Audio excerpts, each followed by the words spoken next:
Halo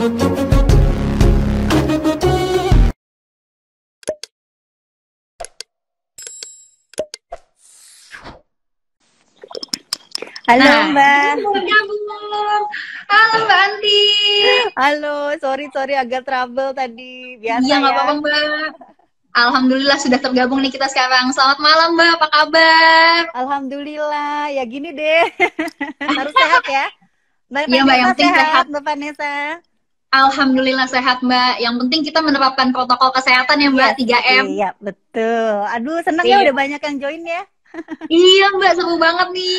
Soalnya aku tadi udah spoiler juga nih Mbak sama Waduh. sahabat perempuan dan anak. Kalau Mm-mm. hari ini kita tamu spesial ini paket lengkap banget nih. Waduh. Oh, pakai Inspiratif telur banget ya? nih. Spesialis pakai telur, Mbak.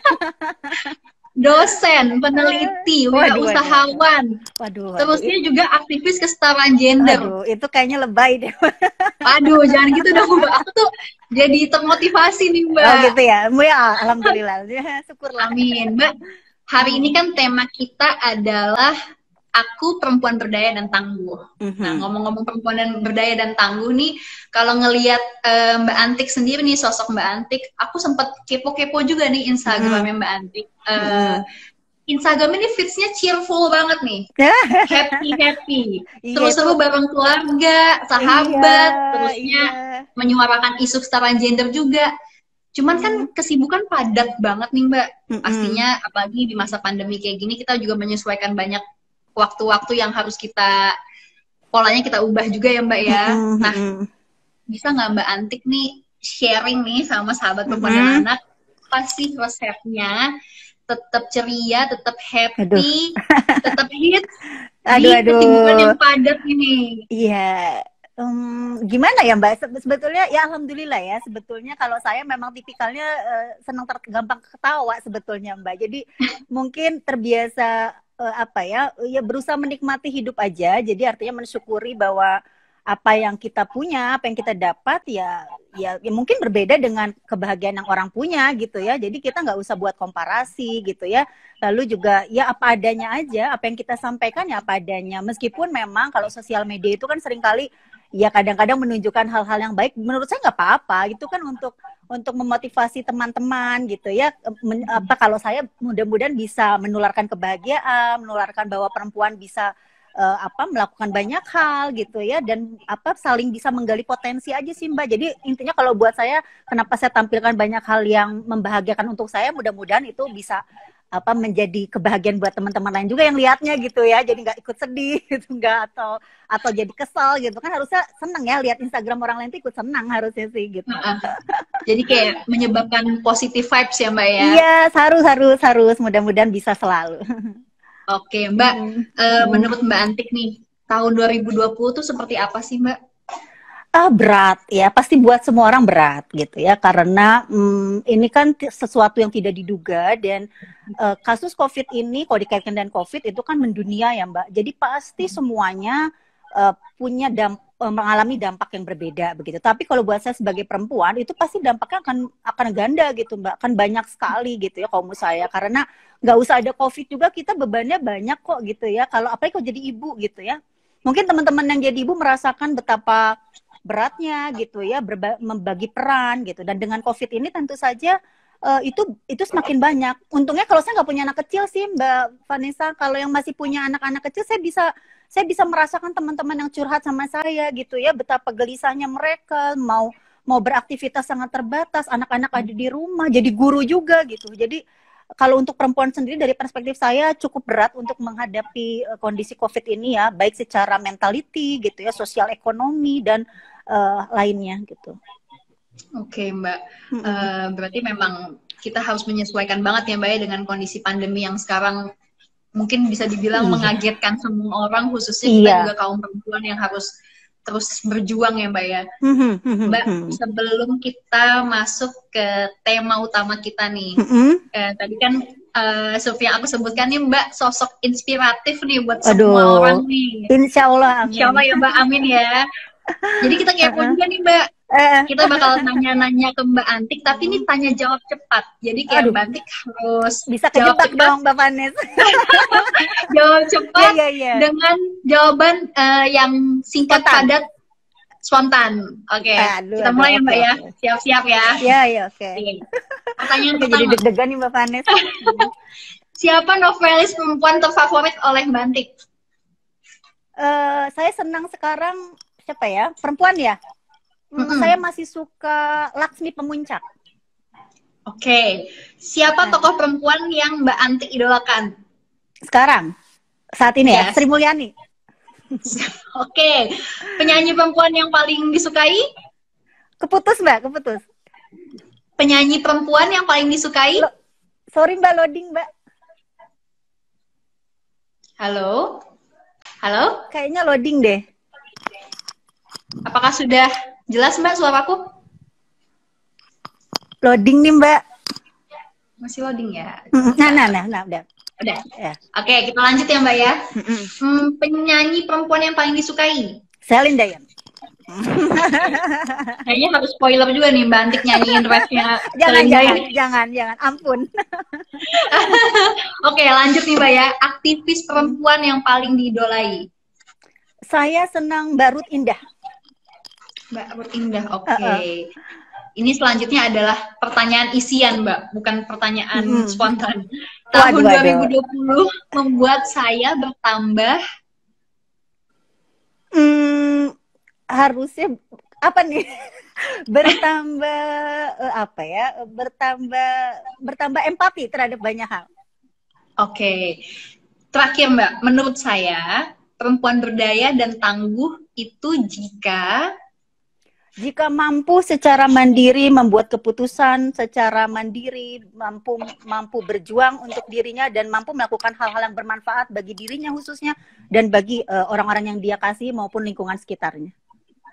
Luar biasa. Nah, sahabat perempuan dan anak udah terjawab nih ya penasarannya kita semua, siapa yang diidolai sama sosok inspiratif kayak Mbak Antik ini nih. Oke Mbak, kita lanjut ya Mbak ya. Kalau Mbak Antik sendiri pribadi nih Mbak, apa sih dampak yang paling dirasakan oleh Mbak Antik di masa pandemi ini?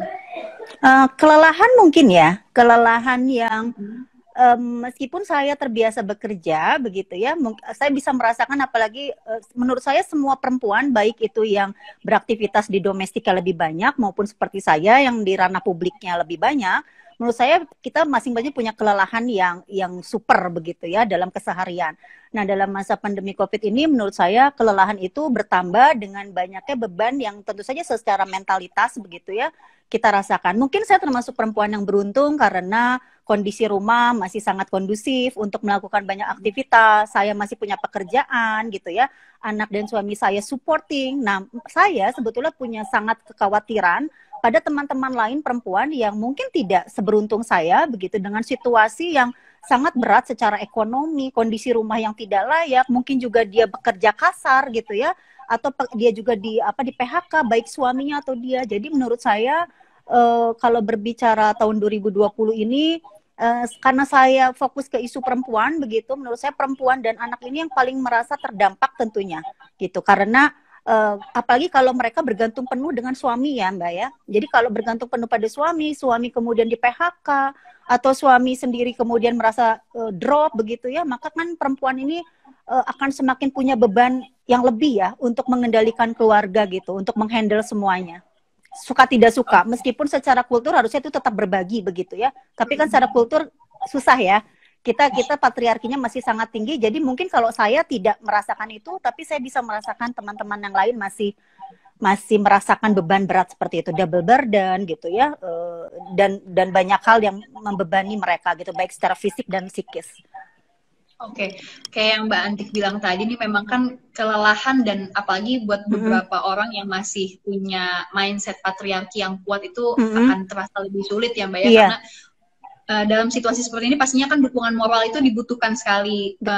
Terusnya kerjasama yang suportif juga pastinya kan juga sangat membantu.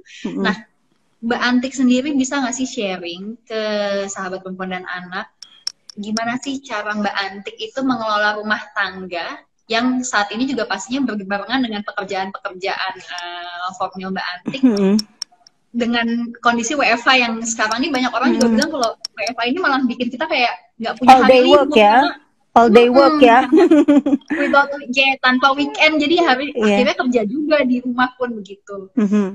Gimana nih Mbak kalau dari Mbak Andi sendiri? Ya karena yang ditanya dia perspektif saya, berarti apa yang saya lakukan ya Mbak ya gitu. Jadi kalau mungkin yang terberat itu di awal-awal, sekitar bulan Maret sampai Juni itu masa adaptasi yang luar biasa. Bagaimana berpindahnya pekerjaan yang di luar, kalau saya karena bekerja gitu ke rumah gitu. Karena tidak semua rumah itu kan kondusif untuk bekerja ya, namanya juga rumah bukan kantor ya. Sebetulnya kan begitu kita pulang ke rumah, yang kita inginkan kan istirahat begitu, atau melakukan hal-hal yang menyenangkan di rumah. Meskipun pekerjaan domestik pun pasti akan menyenangkan kalau itu biasa buat kita gitu kan. Nah itu mungkin yang agak berat, tapi kemudian kalau saya melihatnya begini, saya selalu melihat pada sisi bahwa saya punya banyak mungkin keberuntungan dibanding yang lain gitu. Jadi artinya karena saya merasa kenapa saya harus mengeluh terus padahal saya masih punya pekerjaan. Kenapa saya harus mengeluh terus padahal saya anak suami saya juga nggak apa-apa gitu loh. Suami saya juga masih punya pekerjaan. Kenapa saya mengeluh padahal saya juga masih punya ruang untuk bekerja kok, punya fasilitas begitu. Jadi akhirnya saya berusaha menyesuaikan itu, menerima kondisinya, meskipun tadi ya tertati-tati dari bulan Maret sampai Juni itu berat Mbak gitu, karena pekerjaan yang biasa di luar, penghasilan pun juga berkurang gitu ya, itu sangat berat, tapi karena perubahan itu kan keniscayaan ya Mbak, jadi sebuah perubahan itu ya harus, sebetulnya perubahan itu kan akan terus ada, tapi ini kan sangat radikal gitu ya kondisi sekarang ini. Jadi suka tidak suka semua orang pasti berusaha menyesuaikan dengan caranya. Nah kalau cara saya banyak kerjasama sih sama terutama sama suami saya ya. Jadi kalau misal ada hal yang tidak bisa saya kerjakan secara domestik, saya bilang jujur, saya belum bisa mengerjakan itu gitu. Tapi kalau saya udah bisa, saya lakukan tanpa harus bilang gitu ya. Misalnya membersihkan kamar mandi itu kesukaan saya Mbak gitu. Jadi bukan karena harus, tapi saya suka. Dan itu saya lakukan kalau saya bisa, dan itu dimaklumi gitu. Terus karena saya nggak bisa masak misalnya Mbak ya, dan masak itu kemudian, dan makanan di rumah itu jadi problem, maka biasanya ya saya beruntung masih bisa ngegojek gitu ya. Masih bisa pesan, atau kalau yang masih bisa dia masak gitu ya, suami saya bisa masak silakan dia masak, putri saya senang masak silakan masak gitu. Jadi kami mungkin komunikasinya semakin dibangun aja ya Mbak, karena memang kesulitannya di 4 bulan pertama. Tapi berikutnya kami berusaha menyesuaikan karena suka tidak suka kita harus menerima itu sebagai sebuah situasi yang akan berlanjut seterusnya begitu. Oke Mbak. Nah kan banyak juga nih Mbak cerita-cerita di kalangan masyarakat khususnya di masa pandemi ini. Itu banyak teman-teman saya nih Mbak Fane, saya sapa dulu. Iya nih, dari tadi juga luar biasa loh. Ya jahil-jahil ini, aduh. Mereka tahu banget saya soalnya. Banyak fansnya berarti Mbak ya. Iya. Iya nih Mbak, jadi di masa pandemi ini kan masyarakat juga banyak yang bercerita bahwa akhirnya kaum perempuan itu memikul beban ganda.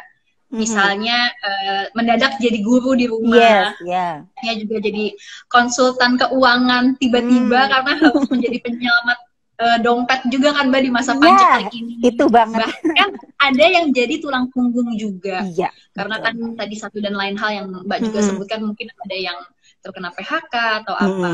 Nah, tapi sebenarnya apakah perempuan itu memang dituntut untuk multitasking, Mbak? Nah, itu saya tuh berulang kali ya, bukan saya antipati terhadap kata multitasking, tapi menurut saya kata multitasking ini istilah saya itu apa ya, bagai madu dan racun gitu loh Mbak. Kadang-kadang menyenangkan kedengarannya, seolah-olah kita jadi mampu segala, tapi itu sebetulnya menurut saya menjadi stigma tertentu buat kita perempuan juga, bahwa seolah-olah perempuan bisa melakukan banyak hal, padahal tentu saja melakukan banyak hal tersebut bisa jadi karena keterpaksaan, tidak ada pilihan gitu loh. Jadi misalnya kalau saya misalnya secara beruntung saya bisa berbagi tugas ya Mbak, tapi kan ada teman-teman perempuan lain yang mungkin pasangannya tidak menyukai perbagian tugas itu atau belum sadar pembagian tugas, maka dia terbebani oleh banyak hal. Artinya bukan double burden lagi, multi burden sebetulnya. Bahasa lain dari multitasking gitu loh. Nah, tapi kemudian ini secara nilai itu disosialisasikan seolah-olah perempuan kalau bisa ini ya memang perempuan bisa. Betul, karena terpaksa, kondisinya akan masa terpaksa. Saya kasih contoh gini Mbak. Suami saya misalnya pernah karena bekerja di luar kota lama, dia harus kos begitu ya. Akhirnya dia bisa melakukan banyak hal yang tidak perlu ada saya kan. Gitu. Oh iya. Ya, jadi artinya, atau misalnya kita nggak usah berkeluarga deh, perempuan tidak punya pasangan, atau laki-laki tidak punya pasangan, dia akan melakukan banyak hal sendiri, memasak sendiri, mengerjakan sendiri, multitasking mereka Mbak, gitu. ya. Iya, Jadi benar-benar kita benar, harus benar. mengakui bahwa kita punya keterbatasan. Saya cuma bisa masak dan menjahit, atau saya bisa masak, bersihkan kamar tidur hari ini. Saya nggak bisa melakukan yang lain. Saya bisa dampingi anak belajar, tapi saya nggak bisa nganterin ini gitu loh. Jadi kita harus mengakui keterbatasan kita, dan kita mengakui bahwa kita hanya bisa A, kita minta support, tolong dong yang B. Kalau kamu nggak bisa, oke, saya lakukan. Jadi bukan multitasking sebetulnya, tapi karena tidak ada pilihan yang mensupport, tidak ada pilihan yang membantu, sehingga kita seolah-olah menjadi bisa semua, Mbak, gitu loh. Tapi kondisi itu menurut saya natural gitu. Pada saat kita nggak ada supporting system atau nggak ada support person, gitu loh. Berarti memang multitasking itu harusnya tidak diidentikan dengan sosok perempuan ya Betul, Mbak ya. Karena betul. semua Ya, orang, karena semua pekerjaan, betul. Karena pekerjaan di rumah misalnya itu menurut saya adalah basic skill, Mbak. Gitu loh. oke. Orang bisa survive dengan sendirinya. Misalnya orang kita di luar negeri sendiri nih, sekolah gitu ya. Melakukan sendiri kan, Mbak, gitu. Iya, benar Ya. benar benar. Jadi kita multitasking loh di luar negeri tuh. Ya mungkin kita kalau bawa anak, suami belum datang, kita bawa anak duluan boleh gitu ya, yang sekolah S3, S2 tuh di luar. Ya bisa kira kan sambil sekolah bawa anak gitu ya. Tapi begitu ada suami ya bagi dong gitu perannya gitu loh. Karena kita terbatas sekali gitu. Oke, berarti sahabat perempuan dan anak mulai dari sekarang jangan overwhelming lagi ya Mbak ya terkait Iya. apa ya sebutan Kasian. perempuan itu harus bisa multitasking apa segala macam. Nggak semua mampu Mbak menurut saya. Oke, kalau gitu kita ngomongin multitasking tadi Mbak. Memang berarti semua orang bisa melakukan apa saja kalau memang dia mau dan merasa dia butuh melakukan itu. Jadi pun nggak ada, misalnya tidak ada ibunya, tidak ada istrinya pun, laki-laki pun harus bisa. Nah, kalau gitu berarti kalau menurut Mbak Antik sendiri nih, multitasking itu kan memang ya sama seperti yang kita tahu adalah suatu hal yang kita kerjakan biasanya menciptakan rasa lelah nih Mbak. Karena kan at the same time kita kadang melakukan beberapa hal gitu, baik itu perempuan ataupun laki-laki. Kalau Mbak Antik sendiri tuh bisa ngasih tips nggak sih ke sahabat perempuan dan anak, kira-kira tuh cara-cara buat recharge energi setelah merasa lelah ketika banyak mengerjakan hal di satu waktu yang bersamaan? Apa sih Mbak tips-tipsnya nih? Ya sekali lagi mungkin karena saya diberi banyak keberuntungan gitu ya, punya keleluasaan pilihan. Sekali lagi dalam porsi saya ya Mbak gitu, saya nggak mau membuat menyamaratakan gitu. Jadi mungkin kalau ada yang senasib sama saya mungkin bisa diadopsi, tapi mungkin kalau berbeda tentu saja ini bukan hal yang harus diterima begitu. Saya melihatnya kalau saya untuk merecharge kembali, saya tuh kan senang tidur Mbak gitu. Meskipun saya disebelin sama satu keluarga karena saya tidurnya bisa lama, bisa panjang gitu ya. Tapi itu yang menyenangkan buat saya adalah tidur. Saya sampai bilang sama suami saya, kalau kamu ingin membahagiakan saya, biarkan saya tidur hari ini agak lama gitu. Dan dia ketawa aja gitu ya. Jadi memanage-nya mungkin begini Mbak, saya kalau lelah saya ngaku gitu, saya nggak bisa gitu melakukan ini. Saya cukup jujur untuk mengatakan itu. Kalaupun kemudian tidak diterima, saya ganti pola komunikasinya begitu. Tapi pasangan saya tuh, anak saya gitu, pokoknya orang yang di rumah gitu ya harus tahu bahwa saya nggak sanggup gitu melakukan itu. Itu harus jujur. Terus yang kedua, tapi kalau kita bisa melakukan ya kita lakukan tanpa harus ada orderan khusus gitu ya, tanpa harus ada perintah. Dan satu lagi, kalau kita butuh me time, lakukan itu kalau menurut saya gitu. Karena yang paling tahu kondisi tubuh kita adalah kita sendiri gitu. Jadi kita bisa mengukurnya, nggak mungkin kita 24 jam gitu ya. Kalaupun terpaksa 24 jam kita on untuk melakukan banyak hal, tetap harus ada satu hari berikutnya kemudian menggantikannya gitu ya. Mungkin sambil habis nemenin anak belajar, ya bisa tidur siangnya bareng gitu ya. Kalau anaknya masih kecil-kecil kan bisa istirahat bareng gitu. Dan komunikasikan saja, kita lelah memang gitu. Saya pikir kalau kondisi saya itu ya Mbak, kondisi saya itu karena saya dimudahkan berkomunikasi. Tapi kalau tidak pasti ada strategi lain yang itu ada lesson learn lain dari teman-teman yang mungkin berbeda secara profesi, secara situasi. Karena kalau yang ditanyanya ibu yang di rumah pasti nggak kayak saya, pasti beda gitu. Karena saya bekerja, solusi saya karena biasa di luar saya kurang tidur Mbak, maka sebetulnya work from home memudahkan saya juga untuk lebih banyak tidur gitu ya Mbak. Oh jadi kebongkar ya Mbak ya, ini aduh kacau. Gak apa mengawat, saya juga senang tidur Mbak. Oke, Mbak, tadi ngomong-ngomong komunikasi nih Mbak. Tadi kan aku lihat-lihat nih, sepertinya memang Mbak Antik sudah lekat membangun komunikasi dalam keluarga untuk menyampaikan apakah kita lelah ataukah apa yang ingin kita lakukan. Nah, gimana sih Mbak sebenarnya penyampaian atau komunikasi yang baik khususnya dengan pasangan supaya peran di keluarga itu setara antara ibu, ayah, mungkin juga dengan anak juga, supaya jadinya selain setara peran di rumah, peran-peran di luar rumah pun bisa berjalan dengan lancar misalnya. Itu gimana Mbak kira-kira? Ya sekali lagi ini dalam perspektif yang saya lakukan ya Mbak. Jadi tentu saja masing-masing orang punya strategi berbeda begitu. Tapi mungkin ada beberapa yang bisa sama. Saya nggak bermaksud mengajari gitu ya, tapi pengalaman pribadi aja. Mungkin karena usia hubungan kami juga cukup lama begitu ya Mbak. Jadi mungkin prosesnya juga kalau ditanyanya 10 tahun ke belakang mungkin jawaban saya nggak begini Mbak. Ini karena udah totally saling memahami, sudah sangat paham bahwa apa yang tidak dia suka, apa yang saya suka, apa yang tidak saya suka sangat diketahui begitu ya. Jadi dan kebetulan suami saya dosen juga ya Mbak. Jadi sebetulnya memang komunikasi kami jadi cukup dimudahkan. Terus yang kedua juga cara berpikir dia juga sudah sangat egalitarian begitu ya. Jadi saya sekali lagi dimudahkan.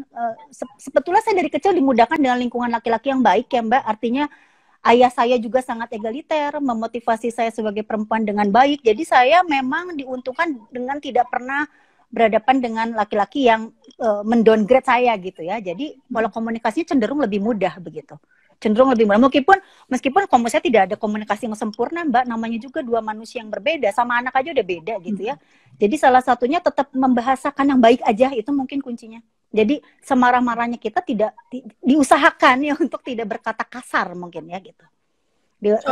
Ya, karena apa ya, kita kalau ngobrol sama orang juga kan berusaha santun ya, masa sama orang-orang terdekat kita tidak berusaha ngomong yang lebih baik lagi gitu ya. Mungkin mengusahakan itu memang proses Mbak, nggak mungkin sekali gitu, pasti besoknya kita akan mengulang, oh kemarin salah nih gitu ya, coba kalimat yang lain.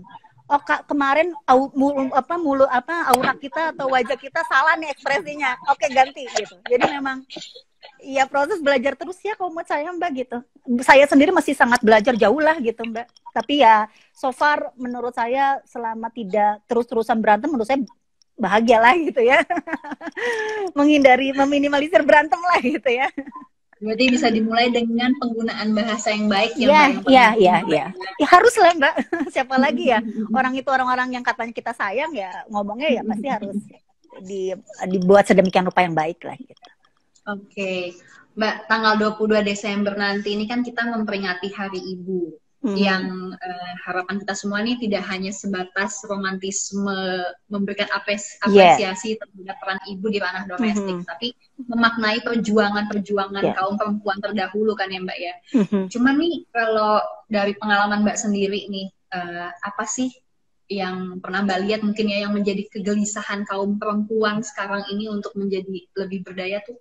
Mereka biasanya punya kegelisahan apa sih Mbak? Iya, sebetulnya peradaban kita sudah cukup baik ya Mbak. Situasi, kondisi juga sebetulnya sudah sangat, menurut saya ya jauh lah dibanding 30 tahun atau 20 tahun ke belakang begitu. Tentu saja pergerakan atau aktivitas perempuan kita juga berbeda dengan gerakan-gerakan sebelumnya. Tapi isunya tetap sama kok Mbak. Kita berbicara bagaimana akses, partisipasi, manfaat, dan kontrol kita itu bisa menjadi setara. Sebetulnya isunya tetap sama begitu, karena kita nggak bisa ngelihat hanya dalam konteks misalnya orang-orang yang mohon maaf ya teredukasi dengan baik seperti kita ya Mbak. Tapi kalau kita kemudian menjelajah lebih jauh lagi Indonesia begitu ke yang mungkin tempat-tempat yang kita jarang jaya jangkau kita rendah, itu masih berhadapan dengan banyak hal yang sulit juga gitu loh Mbak. Artinya masih berhadapan dengan isu lingkungan ya, karena kalau lingkungan hancur, perempuan tuh biasanya yang terdampak paling berat gitu. Apakah itu hutan yang tidak ada, air yang tidak bersih, itu pasti perempuan. Jadi isu lingkungan, kemudian masalah perburuhan juga kan perempuan juga yang paling kena. Isu kesehatan gitu ya, stunting, kematian ibu melahirkan, belum lagi isu-isu lain seperti human trafficking, perkawinan anak. Menurut saya kan itu isu yang terus-menerus ada tiap tahun, yang mungkin memang belum bisa betul-betul terpecahkan atau dihilangkan sama sekali, itu masih panjang. Jadi menurut saya kalau berbicara Hari Ibu ini adalah sebuah berbicara perjuangan perempuan, Hari Perjuangan Perempuan sebetulnya gitu ya. ini merupakan momen yang paling bagus lagi untuk kemudian semakin menyosialisasikan, Mbak, dan tagline-nya itu akan lebih bagus lagi kalau semakin diarahkan bahwa perempuan itu punya kemampuan untuk mengubah sesuatu begitu loh. Dan itu bisa bahkan kalau perempuan itu biasanya mengubahnya itu tidak untuk dirinya sendiri, bisa untuk yang banyak hal gitu. Pada saat seorang perempuan dulu yang punya pemenang Kalpataru ya, saya ingat lagi kecil, dia mengubah saluran air, itu airnya bisa untuk seberapa desa begitu. Itu yang menurut saya salah satu contoh ya. Jadi kalau bicara Hari Ibu, PR kita masih panjang, Mbak, dalam konteks isu perempuan ini, dan perjuangannya juga semakin banyak variannya, kaum saya gitu ya.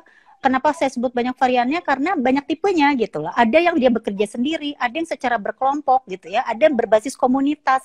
Jadi menurut saya masing-masing banyak, tapi mudah-mudahan tidak selalu sporadis ya, karena semakin bagus kalau bersatu gitu loh. Artinya kalau ada kelompok-kelompok yang punya perjuangan isu yang sama, sebetulnya akan lebih bagus kalau bersama gitu loh. Jadi sampai sejauh ini sih menurut saya sudah banyak gerakan gitu, tapi gerakannya masih levelnya sporadis, artinya masing-masing gitu ya, dan itu juga nggak masalah, namanya juga sebuah proses. Yang terpenting menurut saya tidak hanya membangun komitmen antar perempuan, tapi juga komitmen dengan mitra kita laki-laki gitu loh. Karena menurut saya seperti sekarang juga adalah karena support dari laki-laki, misalnya ayah saya gitu ya, suami saya. Jadi tidak mungkin juga saya bisa maju sendiri tanpa mitra kita gitu loh. Yang makanya edukasi selanjutnya adalah edukasi ke laki-laki gitu loh, menurut saya, Mbak. PR besar lagi. Jadi tidak hanya edukasi pada kelompok perempuan, tapi mengedukasi kelompok laki-laki juga untuk sama-sama memikirkan bahwa isu gender ini adalah isu kemanusiaan gitu. Kalau bicara isu kemanusiaan itu kan isu perempuan dan laki-laki gitu. Oke. Berarti keterlibatan laki-laki juga penting ya, Mbak? Oh ya, penting, sangat penting. Karena hidup kan memang kita bersama, Mbak. Gitu. Tapi kira-kira nih, Mbak, sebenarnya apa sih kekhawatiran kaum laki-laki terhadap perempuan yang sudah mulai maju, perempuan yang mandiri dan sudah mulai berdaya itu? Kira-kira harusnya ditanya ke laki-laki, Mbak. Kalau saya pasti menduga-duga aja. Nah, ya sepertinya sih kalau saya lihat ya, kalau misalnya kekhawatiran laki-laki itu lebih pada begini loh, karena memang mungkin tidak terbiasa, Mbak, karena kan isu gender ini berbicara konstruksi sosial budaya, politik, sosial, ekonomi ya. Artinya karena sudah terkonstruksi sedemikian rupa, maka value yang diterima oleh teman-teman laki-laki juga akan seperti itu gitu loh. Untuk mengubahnya kan butuh proses ya. Jadi mungkin kalau menurut saya ada dua hal, ketidaktahuan atau pengabaian. Jadi ketakutan pada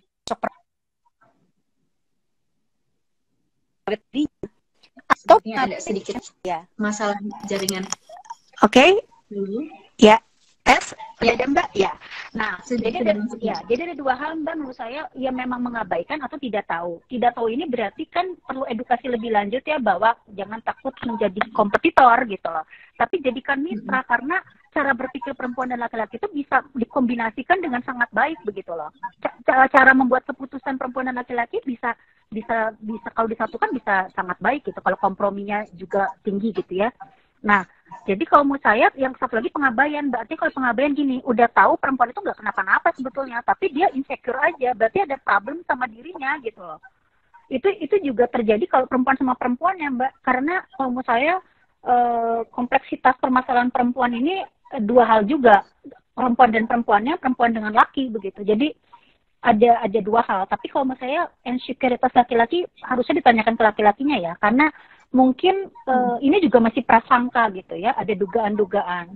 Pengalaman pribadi saya sih kebanyakan mereka insecure karena belum tahu saya bagaimana, belum tahu isu gender itu seperti apa. Begitu saya suka komunikasi, suka ngobrol, mereka clear juga sih sebetulnya sih, Mbak, kalau pengalaman saya gitu. Oke, Mbak, berarti memang selain itu juga karena stigma juga ya, Mbak, yang masih melekat di masyarakat kita ya, Mbak? Ya, berarti mengabaikan kan, artinya sudah tahu bahwa perempuan itu manusia juga yang harus diperlakukan dengan baik ya, dia nggak peduli gitu. Pokoknya gue yang harus lebih baik, patriarki tadi ya, gitu. Dan pemikiran-pemikiran yang misoginis gitu kan, itu pengabaian atas eksistensi jenis kelamin lain kan sebetulnya.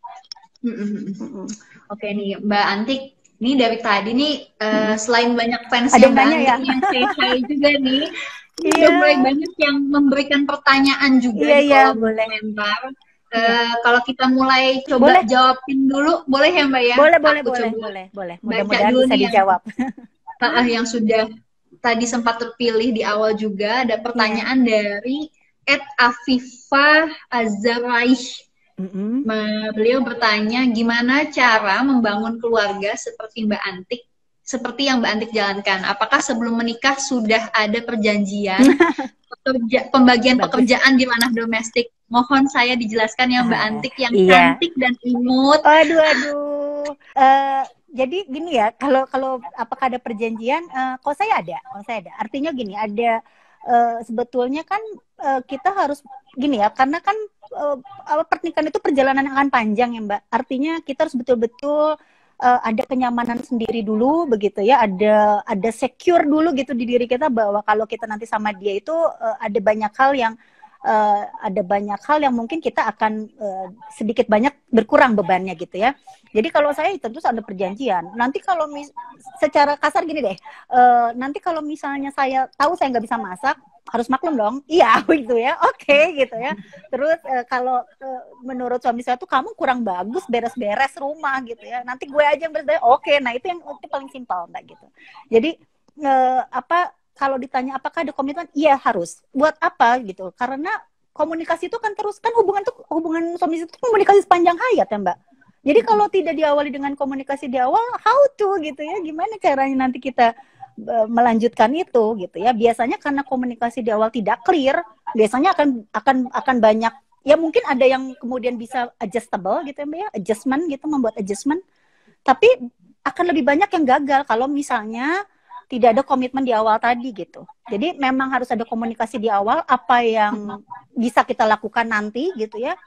Meskipun nanti akan ada nego-nego lah ya Mbak ya. Misalnya ya meskipun saya nggak bisa masak, sesekali saya pengen masak dong. Bukan untuk dipuji, saya pengen bisa gitu ya.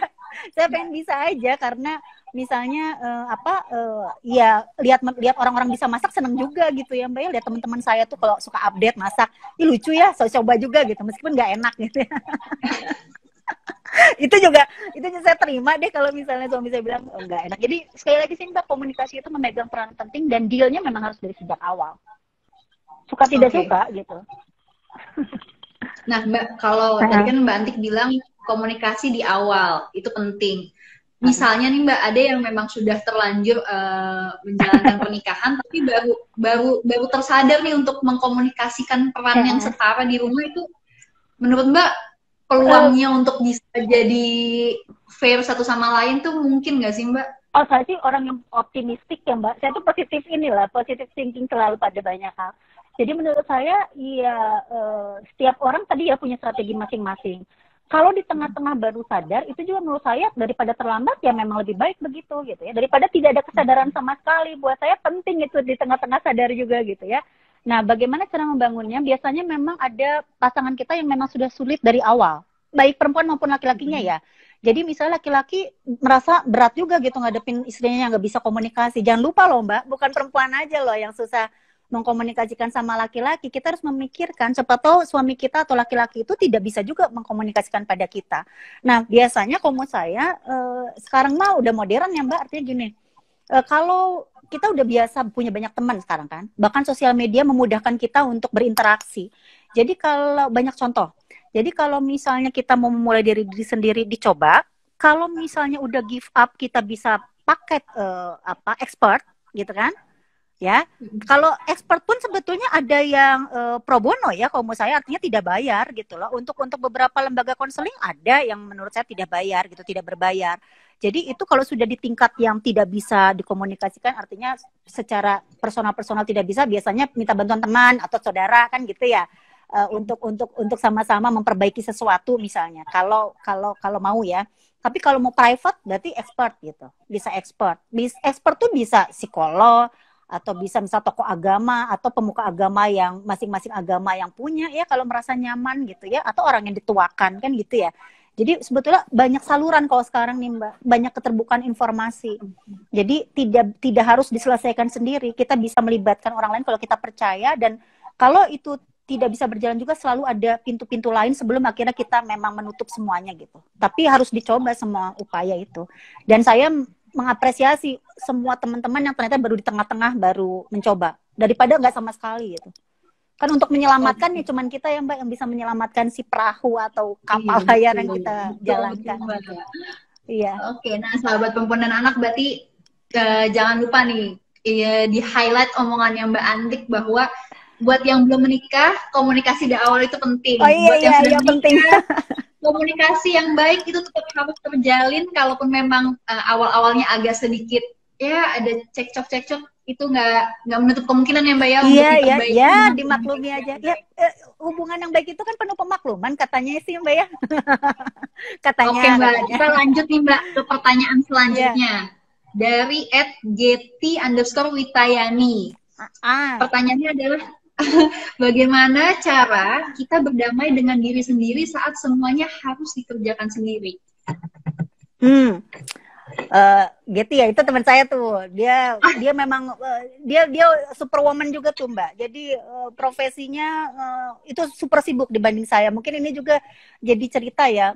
Saya bisa merasakan sekali banyak teman-teman yang seperti Mbak Getty gitu, melebihi saya sebetulnya tingkat kesibukannya. Kalau untuk berdamai dengan diri sendiri menurut saya ya pertama kita harus bicara bahwa tadi ya kita mengakui kelemahan kita gitu. Kita mengakui bahwa kita tidak sanggup untuk menghandle sesuatu yang tidak kita bisa, karena kita harus ngaku dulu gitu. Kamu saya ngaku dulu gitu ya. Kalau udah ngaku kita tahu gitu bahwa oh iya saya memang tidak mampu itu. Jadi gimana caranya saya memampukan itu? Oh saya butuh support. Support apa? Apakah material atau moral begitu? Baru kita tahu solusinya. Karena saya pernah dengar dari beberapa kawan yang psikolog teman-teman saya. Jadi kita tuh memang harus menenangkan diri kita gitu. Bahkan dia mengasih syarat ke saya waktu saya stres. Dia bilang sebaiknya saya sebelum tidur 15 menit atau 20 menit atau bagusnya lagi 1 jam sebelum tidak memegang gadget apapun, Mbak. Gitu. Tidak memegang apapun. Jadi pas tidur tarik nafas yang lebih banyak, kemudian bersyukur gitu. Karena kita sering lupa bahwa kita sering lupa untuk bersyukur bahwa tubuh kita ini membawa kita kemana-mana gitu loh. Tangan kita ini kita pergunakan sedemikian rupa berat, kepala semua gitu. Dan itu menurut saya salah satu cara berdamai yang menurut saya itu cukup bisa diterapkan. Karena itu informasinya dari teman saya yang psikolog. Jadi saya juga banyak ada masalah yang memang saya merasa kadang-kadang nggak bisa handle ya Mbak. Akhirnya saya berusaha untuk ngobrol sama teman. Bahkan teman saya yang psikolog itu mengatakan bahwa kalau kita perlu menangis, ya menangis saja gitu loh. Karena nggak bisa juga kita harus selalu tertawa atau bahagia kan gitu ya. Kalau punya waktu untuk menangis sendiri, silakan menangis dengan berbagai cara. Apakah menangis pada saat beribadah, apakah menjelang tidur gitu ya. Jadi salah satu cara berdamai, kita harus menerima dulu kelemahan kita, kemudian kita mensyukuri kelebihan kita gitu. Kita lemah di sini, tapi oke lah, kita kan masih punya harapan besok gitu. Kita masih punya kerjaan. Kayaknya gitu deh Mbak gitu ya. Kalau saya alami ya. Kenapa? Self healing berarti ya. Dan jangan sangka saya juga banyak belajar berdamai ini dengan ngobrol banyak teman-teman gitu. harus berbagi ya. Berbagi karena teman-teman kita mungkin lebih bisa menghadapi masalah dibanding kita gitu. Dan itu menurut saya bagus untuk kita terima sebagai saran gitu ya. Luar biasa. Satu lagi ya Mbak Antik, pertanyaan yang kita jawab ya Mbak ya. Ini dari @otus_obert _sandi. Bagaimana dengan fenomena perempuan di luar sana yang suka memanfaatkan dan memposisikan dirinya sebagai kaum yang lemah di sebuah situasi? Bagaimana pandangannya terhadap hal tersebut? Ya, lagi-lagi ini semua kan berkaitan dengan patriarki ya, karena kita sudah terbiasa dengan stereotip perempuan itu lemah, gitu ya, perempuan itu tidak berdaya, dan untuk sekelompok orang itu dimanfaatkan begitu. Dan kemudian menurut saya nggak bisa menyalahkan mereka juga, karena saya tidak pernah tahu apa yang agenda di balik apa yang mereka lakukan gitu ya Mbak ya. Saya nggak mau membuat prasangka gitu. Gini. Perempuan berusaha melemah-lemahkan diri supaya versi kita kan melemah-lemahkan diri supaya dia dibantu, tapi kan kita nggak pernah tahu bahwa itu pilihannya gitu. Pilihan dia untuk melakukan itu karena dia tidak punya alternatif lain gitu loh. Jadi prinsipnya gini sih, saya nggak pernah mau menyalahkan sesuatu kalau saya tidak tahu betul kasusnya yang real gitu ya. Jadi kalau hanya berbicara bagaimana memanfaat situasi, sebetulnya nggak hanya perempuan, laki-laki juga bisa kok. Seolah-olah menguat-nguatkan diri, seolah-olah dia paling bisa menyelesaikan masalah, kan nggak bisa juga gitu ya. Jadi beda-beda caranya untuk berpura-pura versi kita ya, berpura-pura tuh ya, karena itu kan interpretasi ya Mbak. Jadi agak sulit untuk memastikan bahwa itu benar-benar dia lakukan sebagai sebuah modus gitu. Gitu. Ya, yang paling bisa memastikan itu modus dia melemahkan diri hanya dirinya sendiri, bukan gitu ya. Kita kan hanya interpretasi saja, gitu ya. Dan itu berbicara sekali lagi berbicara masalah apa ya, perilaku itu kan perilaku sifat itu kan nggak bisa sebetulnya kita prediksi kan Mbak, perilaku orang itu nggak bisa gitu loh. Jadi satu-satunya cara mungkin kalau berhadapan sama yang seperti itu kita pastikan dulu apa benar dia memang modus gitu ya. Jadi memastikannya juga susah kan gitu ya. Jadi kita nggak perlu judging lah ya Mbak nggak usah menurut saya. Tapi perlu diwaspadai aja bahwa ada kelompok-kelompok tertentu yang bisa jadi akhirnya melakukan jebakan-jebakan tertentu yang merugikan pihak lain, gitu ya. Perlu diwaspadai saja. Tapi kalau untuk judgement saya dalam kapasitas di sekarang nggak berani untuk melakukan itu. Oke, Mbak.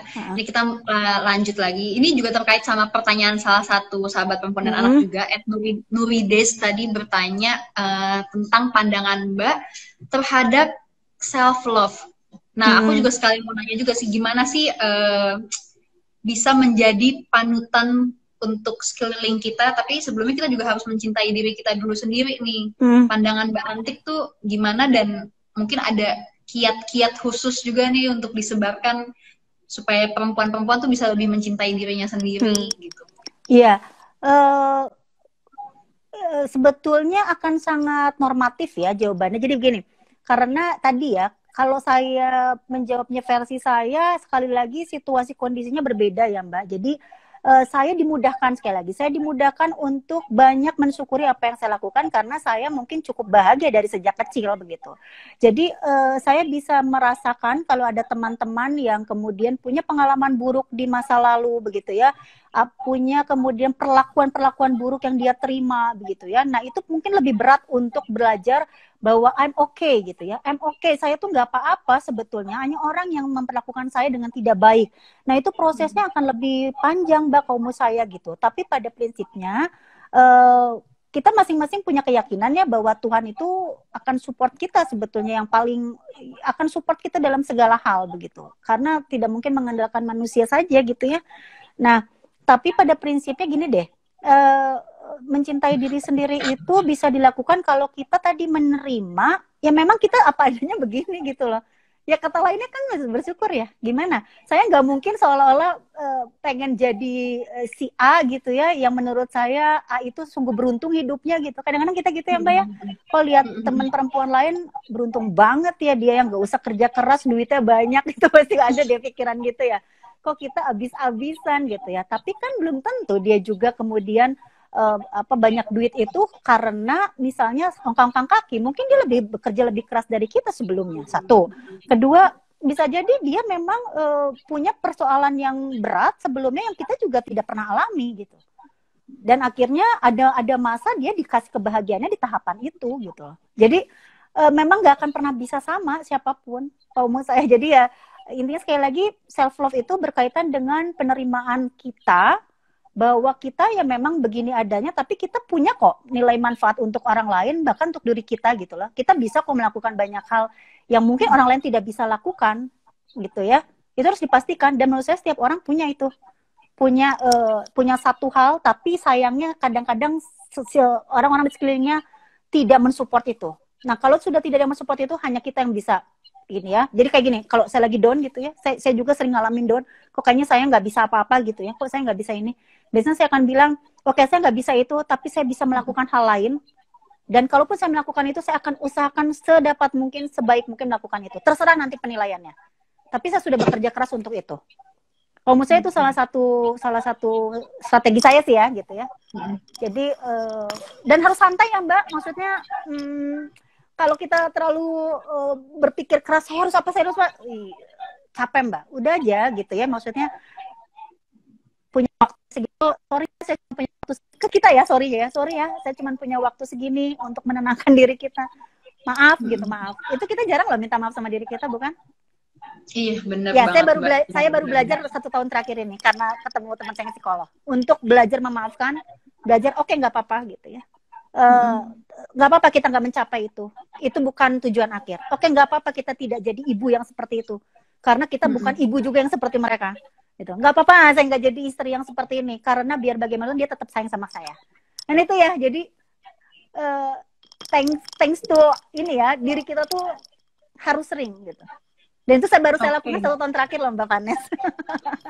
Berarti sahabat perempuan dan anak bisa ini ya Mbak ya, mengambil kesimpulannya tadi tuh bersyukur, jujur juga sama diri sendiri, dan say thanks sama say sorry juga ya Mbak sama diri sendiri kalau misalnya kita mencapai sesuatu atau kita misalnya mungkin menghadapi kegagalan, jadi kita nggak boleh lupa juga bahwa kita harus say sorry juga kalau oh ya maaf ya tadi saya sempat begini gitu. Kadang-kadang memang susah sih Mbak untuk mengingat bahwa kita tuh harus menyayangi diri kita sendiri. Layaknya kita kadang-kadang memperhatikan orang tuh luar biasa banget, kita punya banyak waktu untuk memperhatikan orang tapi lupa untuk memperhatikan diri sendiri. Dan work from home ini kan sebetulnya memberi peluang banyak Mbak untuk kita. Oke, nggak apa-apa ya kita di rumah, ternyata kita bisa kok melakukan ini gitu. Di rumah ternyata kita masih bisa produktif ya. Di rumah ternyata masih bisa tertawa. Itu kan keberuntungan kalau menurut saya gitu. Betul Mbak. Oke, mari sahabat perempuan dan anak, kita mulai sekarang harus lebih menyayangi dan mencintai diri sendiri. Saya juga akan semakin mencintai diri saya sendiri kalau gitu Mbak. Iya harus, baru kita bisa kan menularkan itu ya sama yang lain ya. Betul Mbak, betul. Mbak, ini karena berhubung waktu kita juga singkat banget nih di Instagram Live cuma 1 jam nih, padahal ini seru banget nih, kayaknya banyak banget fans-fansnya Mbak Antik juga yang baru pada join nih Mbak. Saya lupa lagi, saya tuh kan punya brand ya, Nah sebetulnya saya share di brand saya karena memang brand saya sejak 2 tahun terakhir ini promote juga tentang isu gender begitu. Jadi saya supaya brand saya agak berbeda, saya akan promote itu isu. Nah, jadi kalau ikut live ini sekarang sebetulnya kalau nanti ada bukti screenshot itu akan ada giveaway dari kami gitu. Itu sudah dipromote ada luar biasa. Ayo sahabat perempuan dan anak, jangan lupa di screenshot berarti ya Mbak ya. Iya, di screenshot nanti ada admin yang akan ngurus siapa yang akan beruntung dapat merchandise dari kita ya. Wow, berarti harus pantengin Instagramnya Mbak Antik nih ya untuk ketentuan giveaway-nya. Oke, sahabat perempuan anak, selain dapat inspirasi dan ilmu-ilmu tentang menjadi perempuan yang berdaya, jangan lupa juga kalau bakalan ada giveaway dari timnya Mbak Antik. Luar biasa nih, seru banget hari ini. Pantesan nih, banyak banget nih hari ini yang semangat banget nih ketemu live sama Mbak Antik. Iya, karena buat saya kalau misalnya kita beli produk, biasanya kan nggak ada message tertentu ya Mbak. Kalau saya pikir saya perlu mengingatkan bahwa pada saat kita memakai sesuatu itu ya thanks God bahwa kita masih punya kekuatan atau kekuasaan secara material untuk membeli sesuatu gitu ya. Oke Mbak Antik, sebelum kita tutup Mbak, boleh dong Mbak sampaikan harapan Mbak Antik nih untuk perempuan masa kini dan untuk Hari Ibu mendatang. Ya, saya pikir perempuan jangan khawatir untuk bisa melakukan banyak hal, baik itu di ranah domestik dan di ranah publik. Buat saya kedua ranah itu adalah ranah yang terbaik untuk manusia ya, tidak hanya perempuan maupun tapi juga laki-laki. Jadi melakukan yang terbaik, melakukan banyak hal yang bermanfaat untuk diri dulu, kemudian nanti akan berbicara manfaat itu banyak gitu ya. Jadi silakan melakukan banyak hal yang berguna begitu ya untuk banyak pihak, karena saya pikir kita manusia apalagi yang dilakukan selain kita melakukan banyak hal yang positif gitu ya untuk diri kita dan lingkungan. Lalu untuk kedepannya saya pikir Hari Ibu ini harus semakin dikuatkan substansi dari perjuangan perempuannya. Jadi bukan Mother's Day-nya gitu ya, tapi berbicara bahwa sejarah perempuan Indonesia ini sangat panjang untuk menjadikan perempuan itu lebih maju. Jadi dengan kondisi sekarang, dengan keterbukaan sistem politik yang lebih baik begitu, dengan berbagai komponen yang lebih mendukung, saya berharap bahwa Hari Ibu ke depannya kita akan lebih tangguh lagi gitu ya, perempuan lebih tangguh lagi dan semakin punya inovasi dalam memberdayakan sesama perempuan lainnya gitu. Kira-kira begitu Mbak. Luar biasa sekali sahabat perempuan dan anak. Hari ini kita kedatangan tamu yang super duper menginspirasi dan mudah-mudahan. Terima kasih. Aku ceria banget loh Mbak hari ini karena pembawaannya Mbak Antik nih senyumnya sumringah, jadi kayak happy. Itu saya susah Mbak, saya tuh gampang ketawa itu persoalannya. Aduh, menyenangkan sekali Mbak Antik, terima kasih banyak sudah meluangkan waktu untuk ngobrol santai barengan Kemen PPPA dengan sahabat perempuan dan anak juga. Salam untuk keluarga ya Mbak Antik. Ya, terima kasih ke KPPA, terima kasih KPPA, saya tuh udah kayak rumah kedua tuh KPPA. Terima kasih banyak. Luar biasa. Terima Semoga kasih sehat selalu, bahagia selalu, dan mudah-mudahan kita bisa ketemu lagi di lain kesempatan. Mudah-mudahan juga nggak di masa pandemi, jadi kita bisa ngobrolnya langsung nih Mbak ya, di momen yang lebih menyenangkan lagi. Itu Mbak Vanessa, saya ngucapin terima kasih juga untuk semua teman-teman yang hadir. Kayaknya semangat juga semuanya. Mbak Vanessa terutama. Iya nih. Terima kasih Mbak Antik. Jadi nggak sabar buat ketemu sama Mbak Antik nih di lain kesempatan nih. Iya, boleh. Mbak Antik, terima kasih banyak ya. Terima kasih. Sampai ketemu. Sama-sama. Assalamualaikum. Waalaikumsalam.